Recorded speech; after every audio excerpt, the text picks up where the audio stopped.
Picture this. You're 52 years old, sitting at your kitchen table in Perth, running the numbers for the 100th time, and they still don't add up. You've got $180,000 in super, a mortgage with 8 years left, and a vague plan to retire at 65. And somewhere in the back of your mind is this number, $1 million, because someone told you once that's what you need. But here's the thing.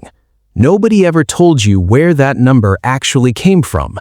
Nobody explained whether it's right for you, whether it's too much, whether it's not enough, or whether there's a completely different way to think about this entirely. Today, we're going to fix that.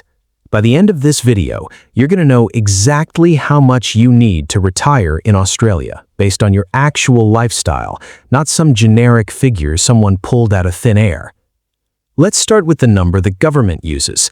ASFA, the Association of Superannuation Funds of Australia, publishes a retirement standard every quarter.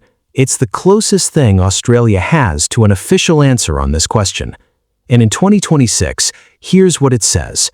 A single person needs around $54,800 a year for a comfortable retirement. A couple needs around $77,800. That means private health insurance, running a car, taking a domestic vacation every year, going out for dinner without checking your bank account first. Now here's where most people go wrong. They hear that number and they assume it applies to them. It might not, because comfortable for a 68-year-old in Toowoomba looks completely different from comfortable for a 65-year-old in Sydney's eastern suburbs. The number is a starting point, not a sentence. Here's the shock. The average Australian retires with around $200,000 in superannuation. The median for women is even lower, sitting closer to $130,000, which means the majority of Australians are heading into retirement with a fraction of what the standard retirement calculators say they need. And yet, most of them are not living under bridges, because there's a piece of the puzzle almost nobody talks about clearly. It's called the age pension. And it changes everything. The full age pension for a single person in 2026 pays roughly $1,116 every 2 weeks. That's about $29,000 a year. For a couple, it's around $1,682 every 2 weeks, or $43,700 a year. That is real money hitting your account every 2 weeks, indexed to inflation, for the rest of your life. It's not glamorous, but it's guaranteed. And here's how it changes your number. If a comfortable single retirement costs $54,800 a year and the pension covers $29,000 of that, you only need your investments to generate the remaining $25,800. At a 5% withdrawal rate, that's a portfolio of around $516,000, not $1 million.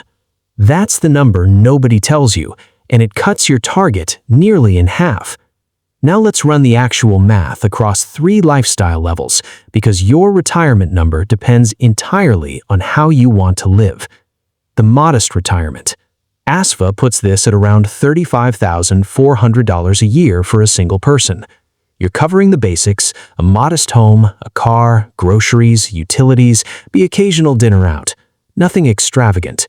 If the pension covers $29,000, you only need your portfolio to generate $6,400 a year. At 5%, that's around $128,000 in savings or investments. That's it. That's the number for a modest retirement if you qualify for the full pension. A lot of Australians already have that in super right now without realizing they're closer than they think. The comfortable retirement. $54,800 a year for a single person. The pension covers $29,000. You need $25,800 from your own money. At 5%, that's roughly $516,000 invested. For a couple targeting $77,800 with a combined pension of $43,700, the gap is $34,100. At 5%, that's around $682,000 between them. These are real, achievable numbers for Australians who start early and stay consistent. The premium retirement. Let's say you want $90,000 a year. Overseas trips, dining out whenever you feel like it, upgrading the car every few years, maybe a weekend getaway somewhere. The pension still covers its portion, leaving you needing around $61,000 from your own portfolio. At 5%, that's roughly $1.22 million. That's where the $1 million figure actually comes from. It's not a universal truth, it's the number for someone who wants a premium lifestyle on top of the pension. Now here's the part that changes the game for a lot of people. The pension isn't automatic for everyone. It's means tested. That means the more assets and income you have, the less pension you receive. The age test for a single homeowner in 2026 kicks in at around $301,000 and phases out completely at around $674,000. For a couple who own their home, the phase-out threshold sits at around $1,003,000. What this means in practice is that if you've built a larger portfolio somewhere above those thresholds, you'll receive a reduced or zero pension. Your number goes up, but so does your lifestyle ceiling. The sweet spot for a lot of Australians is building a portfolio that sits just inside the pension eligibility range, maximizing the government payment while supplementing it with investment income. Let's talk about super specifically, because this is where most Australians are actually building their retirement money. The superannuation system was built to get you to retirement with enough to fund your later years. Compulsory contributions are now at 11.5% of your salary in 2026, rising to 12% next year. If you earn $80,000, your employer is putting roughly $9,200 in super every year on your behalf. Over 30 years, with investment growth, that alone compounds into serious money. But here's the gap most people don't fill until it's too late. Voluntary contributions. Salary sacrificing extra into super is one of the most tax-effective moves an Australian can make.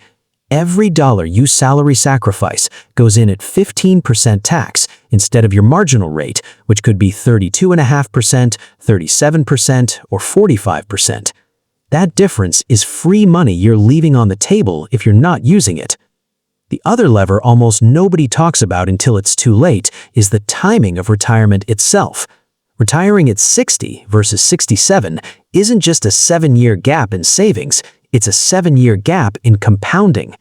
A portfolio of $500,000 at 60 grows to around $770,000 by 67, assuming 6% average returns, without you adding a single dollar. That's $270,000 your portfolio builds while you're still working. For a lot of Australians, staying in the workforce a few extra years isn't failure, it's the single most powerful financial decision they can make. And then there's the wild card, healthcare. It doesn't show up in the ASFA numbers the way it should. The average Australian over 75 spends significantly more on health-related costs than they did in their 60s. Private health insurance premiums, out-of-pocket specialist costs, dental, vision care, hearing aids. These costs are real, and they're rising, and they need to be in your plan. A buffer of $50,000 to $100,000 sitting in a high-yield savings account or conservative fund specifically for healthcare is something most financial planners quietly recommend, and most retirees wish they had set up earlier. So let's bring it all together. How much do you actually need to retire in Australia? If you want a modest lifestyle and you qualify for the full pension, you need as little as $128,000 in investments. If you want a comfortable lifestyle on the ASFA standard, you're targeting somewhere between $500,000 and $700,000.